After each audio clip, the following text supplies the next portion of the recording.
স্বাগতম এশিয়া ব্রডকাস্টের আজকের বিশেষ প্রতিবেদনে আমি আছি মারজান কবির। আজ আমরা আলোচনা করব দেশের রাজনীতিতে আলোড়ন সৃষ্টি করা এক গুরুত্বপূর্ণ ইস্যু নিয়ে, জুলাই সনদ বাস্তবায়ন নিয়ে বিএনপি, জামায়াত ও জাতীয় নাগরিক পার্টি বা এনসিপির মধ্যে মতপার্থক্য। এই বিষয়টি এখন রাজনীতির কেন্দ্রবিন্দুতে রয়েছে এবং দেশের ভবিষ্যৎ রাজনৈতিক গতি প্রকৃতিতে বড় ধরনের প্রভাব ফেলতে পারে। তো চলুন বিস্তারিতভাবে এই পরিস্থিতি তুলে ধরি।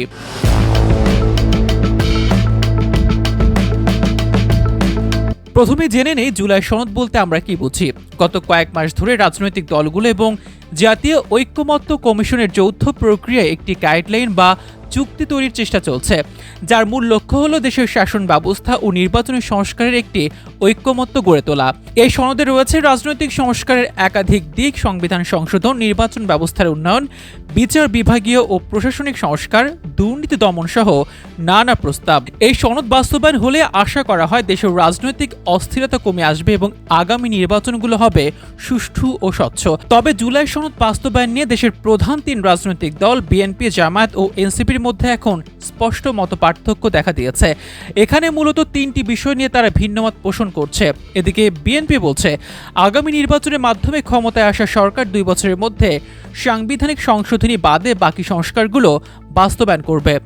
অর্থাৎ তারা মনে করে নির্বাচনের পরেই সনদের আলোকে সংস্কার কার্যকর করার সুযোগ পাবেন। অপরদিকে জামায়াত ও এনসিপি মনে করে নির্বাচনের আগে অন্তর্বর্তী সরকারের অধীনে সংস্কার শুরু না হলে নির্বাচন পরবর্তী সময়ে এই সংস্কার বাস্তবায়ন নিয়ে অনিশ্চয়তা থাকবে। তারা চাইছেন নির্বাচনের আগে সংস্কারের ভিত্তি মজবুত করা হোক। তবে জামায়াত ও এনসিপি চায় জুলাই সনদকে একটি আইন বা সংবিধান সংশোধনের মাধ্যমে বাধ্যতামূলক করা হোক, যাতে নির্বাচনের আগে এটির ভিত্তিতে ভোট হয় এবং বাধ্যতামূলক সংস্কার শুরু হয়। বিএনপি এই ধাপে কিছুটা নমনীয়। তারা সংবিধান সংশোধন বা আইনি ভিত্তি দেওয়ার বিষয়ে পরবর্তী আলোচনা করতে প্রস্তুত, তবে এখনই সব সংস্কার আইনি বাধ্যতামূলক করার পক্ষে নয়। তারা বলছে আলোচনার মাধ্যমে সম্মত সংস্কার প্রস্তাবে স্বাক্ষর করাই অগ্রাধিকার। কিছু সংস্কার প্রস্তাবে জামাত ও এনসিপি অনড়, যেমন প্রধানমন্ত্রী ও দলীয় প্রধান একই ব্যক্তি না হওয়া, প্রপোর্শনাল রিপ্রেজেন্টেশন অর্থাৎ পিআর পদ্ধতিতে নির্বাচন, 2 সংসদের সদস্যদের গোপন ভোটে রাষ্ট্রপতি নির্বাচন।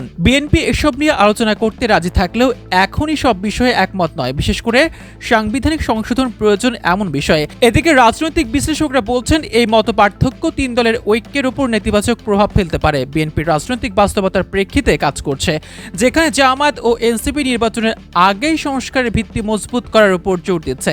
এই দ্বন্দ্ব যতক্ষণ পর্যন্ত সমাধান হবে না, ততক্ষণ বিরোধী শিবিরের রাজনৈতিক শক্তি বিভক্ত থাকার সম্ভাবনা থাকবে। এছাড়া জুলাই সনদ আইনি বাধ্যবাধকতা নিয়ে বিতর্ক আসলে আস্থার সংকটেরই পরিচায়ক। জামায়াত ও এনসিপি মনে করে শুধু রাজনৈতিক অঙ্গীকার যথেষ্ট নয়, সেটি সংবিধান বা আইন অনুযায়ী প্রণয়ন করতে হবে, যাতে শেষ পর্যন্ত বাস্তবায়ন বাধ্যতামূলক হয়। অন্যদিকে বিএনপি বলছে সাংবিধানিক পরিবর্তন আনতে হলে তা নির্বাচিত সংসদের মাধ্যমে হওয়া উচিত। এর পাশাপাশি রাজনৈতিক বিশ্লেষকদের মতে এই বিরোধী শিবিরের মধ্যে সুসম্পর্ক ও অভিন্ন রোডম্যাপ না তৈরি হলে ভবিষ্যতে নির্বাচন ও সরকারের কর্মপন্থায় একটি বড় প্রভাব ফেলবে। তবে বিএনপি তাদের অবস্থানে দৃঢ়। তারা সকল সংস্কারে স্বাক্ষর করতে প্রস্তুত, কিন্তু আইনি ভিত্তি সংক্রান্ত বিষয়ে আলাপ আলোচনার প্রয়োজনীয়তাও স্বীকার করছে। জামায়াত দাবি করে নির্বাচনের পূর্বে আইনগতভাবে সনদ বাস্তবায়নের প্রক্রিয়া শুরু করতে হবে। তাদের প্রধান বক্তব্য, দেশের রাজনৈতিক স্থিতিশীলতার জন্য সনদকে আইনি বাধ্যবাধকতা দিতে হবে।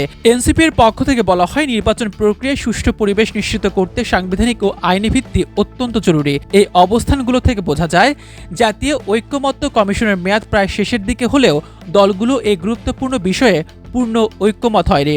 জাতীয় ঐক্যমত্য কমিশনের পরবর্তী কাজ হিসেবে সনদ বাস্তবায়নের পদ্ধতি নির্ধারণে কাজ শুরু করতে যাচ্ছে। তবে রাজনৈতিক দলগুলোকে একমত করতে পারা গেলে তবেই সফলতা আসবে। তাই আগামী সময়ে আলোচনার টেবিলেই রাজনীতির ভবিষ্যৎ নির্ধারিত হবে বলে মনে করা হচ্ছে। অন্যদিকে দেশবাসীও উৎসুক যে তারা এই বিষয়গুলো নিয়ে কি সিদ্ধান্ত নেয় এবং সেই সিদ্ধান্ত কেমন বাস্তবায়িত হয়, কারণ দেশের স্থিতিশীলতা ও গণতান্ত্রিক প্রক্রিয়া এই সংস্কারের উপরে নির্ভরশীল। সব মিলিয়ে জুলাই সনদ নিয়ে দেশের প্রধান বিরোধী দলের মধ্যে এই মতপার্থক্য এখন রাজনৈতিক অঙ্গনে বড় ইস্যু। এটি আগামী নির্বাচনের পথ প্রদর্শক হতে পারে বা বিরোধী শিবিরের ভাঙনও ঘটাতে পারে। তাই জনগণ এবং রাজনৈতিক বিশ্লেষকরা এখন এই বিষয়গুলো খুব কাছ থেকে দেখছেন।